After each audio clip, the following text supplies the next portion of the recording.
Hello, this is Idodmg and welcome back to the channel. In this Torchlight 3 video, I want to talk about the Railmaster Flaming Destroyer build.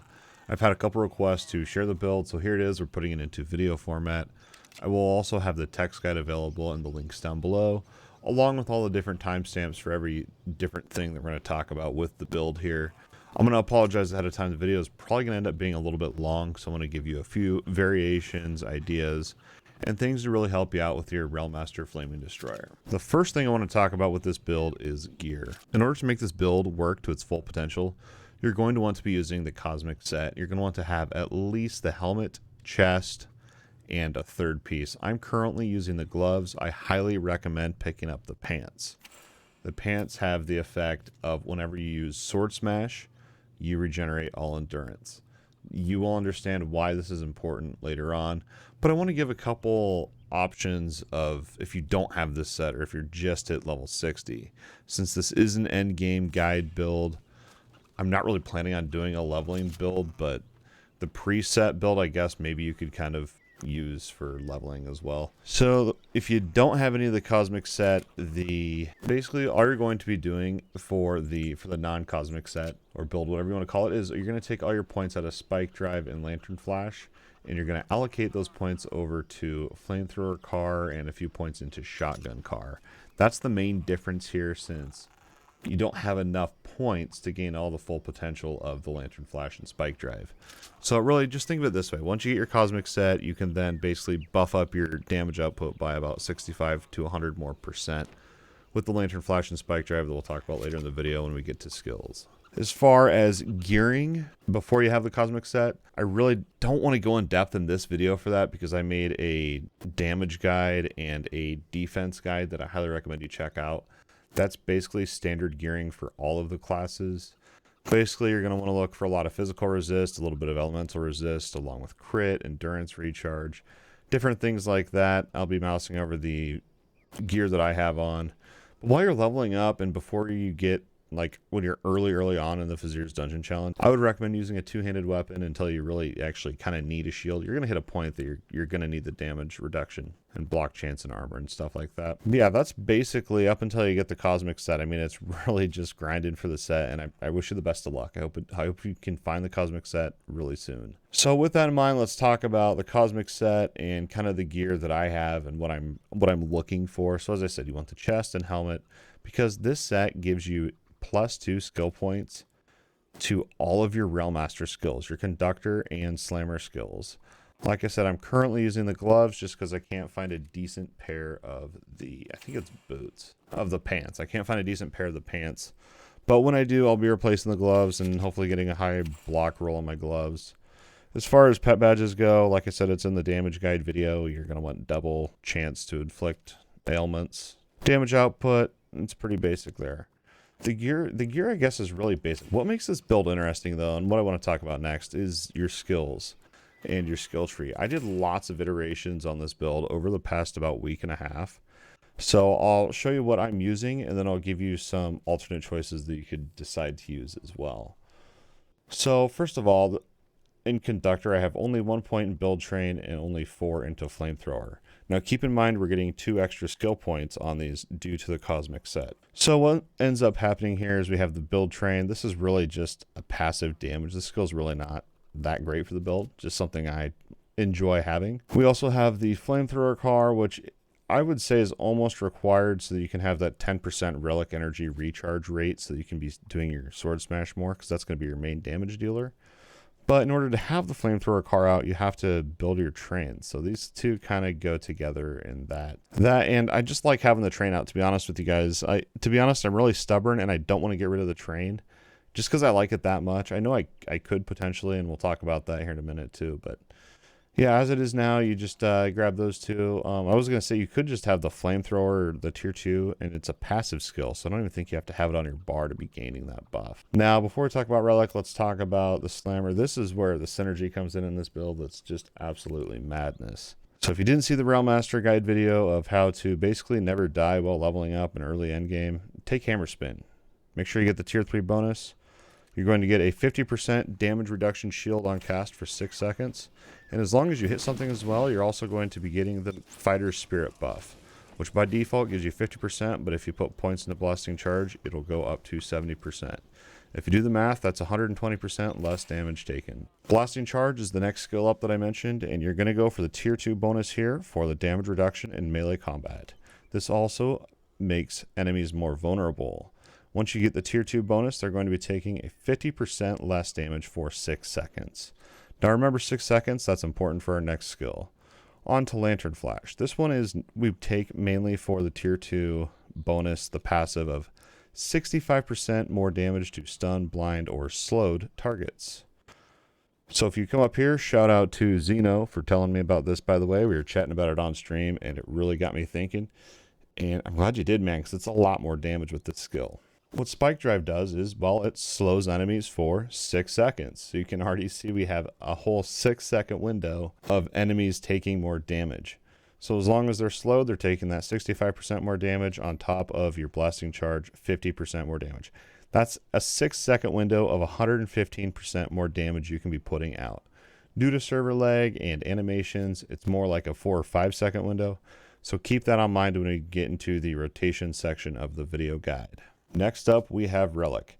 This, I have to say, Flaming Destroyer, I have tried so many different variations on this skill tree, and there's really a lot of options there. Currently, what I am using is the Sword Smash. I went full 10 points. For the Relic cost reduction, you can basically spam this thing. Any Relic would probably work with this build since they all have the same framework and there's other Relics that have the same type of skill. You can basically just spam at a low cost. I also went into Ignition Source. The burn chance is nice, but I went more so into this for the evasion chance. If I can pick up some more evasion on my gear, then I plan to lower some points out of here and distribute these points elsewhere.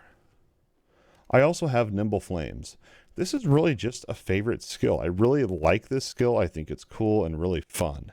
It grants you a lot of evasion and is just a great survivability skill, and it also deals okay damage. And I definitely wouldn't say this is a super high damage part of the build, but the fact that it keeps you alive for 6 seconds and does more fire damage is just awesome. So I go a full 10 points into this skill, and yeah, I mean, you can read the things what it does here. It's just basically a defensive cooldown. I pretty much pop it every time it's off cooldown, to be honest with you. Another mandatory skill in this skill tree, in my opinion, is Energizer. The Relic recharge rate is just amazing. I don't know why you wouldn't take this node. It just allows you to get more sword smashes out, which is your main damage for this build. So the way relics work is as you spend relic energy, you gain up relic charge. Once you've spent 200 relic energy, you then have enough charge to cast your finishing move.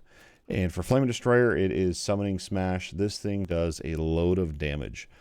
Before you cast this skill, make sure you have done your Blasting Charge and your Spike Drive so that you're getting that 115% damage bonus for the Summoning Smash. Insane damage, really great, really fun to use, and it looks cool. Definitely don't skip out on this. Sword Smash is just a great skill overall. I would go a full 10 out of 10 to get the bonus damage and all the tier bonuses. So that's going to wrap it up for your Conductor skill tree, your Flaming Destroyer, and your Slammer. And that is my current setup, and I told you I would do this, so I'm going to add it into the guide here. I want to talk a little bit about leveling up and just some things that I did try that, I don't know, they were fun, they were cool. So we are focusing on Flame Destroyer, but remember, all the relics work basically the same, so this would pretty much be true for any relic that you choose. So you have proc chances, so when you kill a burning enemy, and then you also have when you hit a burning enemy, which if you're using the other elements, you just change the elements around, and it's basically the same thing. So these are on hits, they have a very low chance. I did put a lot of points into both of them. Just didn't seem like a really good bang for my buck, so that's why I kind of don't have many points into them. I also tried for Giant Swings, which was really nice while leveling up because you are going to be using basic attack until you have a full toolkit. So I would definitely recommend Giant Swings because it also helps generate more relic energy as well. One other skill that I really thought was cool, and I really wish I could make it work in this build, and I'm still trying to think of ways too. If I find a way, I'll update you, but Blazing Pillar is really cool, and at tier 10 summons a second pillar. in essence doubling the damage from this skill. It chases down enemies for 8 seconds. I'll have a little bit of gameplay going in the video from a past stream here, so you can see what it looks like. It's a good skill. I definitely recommend Blazing Pillar for leveling up. Even though I think Sword Smash would outperform it, I definitely recommend just playing around with Blazing Pillar because it's just a fun skill to use, to be honest with you. Last but not least, we have Cloak of Flames. This is your aura skill, and it drains your relic energy over time. So the more relic energy you have when you start it, the longer it'll last. You cannot turn the aura off once you've started it, so keep that in mind as well. But this is a really great tool to have in multiplayer games, and it's a fun one in general. I just felt like I got more damage from the sword smash. But the relic increases party damage. You can get it to increase more radius, which is quite a decent sized aura. Relic cost reduction for the aura as well, and then a random fireball around the aura as well. It's, like I said, it's a cool skill. It looks cool. It's fun to use. But I really just felt like the sword smash just dealt more damage overall. So that's basically Flaming Destroyer and how I used it with my Railmaster. Next up, let's go ahead and talk real briefly about the Legendarium choices that you have. Centrifugal Demolisher, I feel like, is required for this build. It gives you an additional hammer spin, which is your 50% damage reduction. Mobility skill, circuit breaker, whatever you want to call it. If you don't have that in your Legendarium, you're looking at 2 charges on this skill, which could mean death. In all honesty, you're going to need to be able to get out of bad situations, and having that extra charge really helps. Cosmic Pants is the bread and butter to this build. Without Cosmic Pants, it will not work. However, if you can find the Cosmic Pants and actually equip them and wear them, you could then free up a spot here in your Legendarium. And we'll talk about some few other choices here in a minute as well. Last one I want to mention is the Berserk Crusher. Spike Drive and Pound gain an additional charge. So here's a huge build variant you could try. If maybe you're not as stubborn as me, like I said, I don't want to get rid of the train. But if I wanted to get a little bit more damage out of the build, you totally could take all your points out of these 2 skills here on your Conductor tree and just put them into Pound. It's going to give you 20% more Slammer skills. The Pound skill in general is really fun to use, and you'll have an extra charge from Legendarium. The only thing you're really going to be losing out on is your Relic recharge rate. But I think at the end of the day, you'll see more damage output by doing the Pound option. But again, I'm too stubborn, so I'm keeping my train. Sorry. It's just, it is what it is. So if you find Cosmic Pants to wear, you can replace this slot here on the Legendarium. But the Berserker Crusher and the Demolisher, I would say, are required for the build. So some other options that you have when it comes to your Legendarium.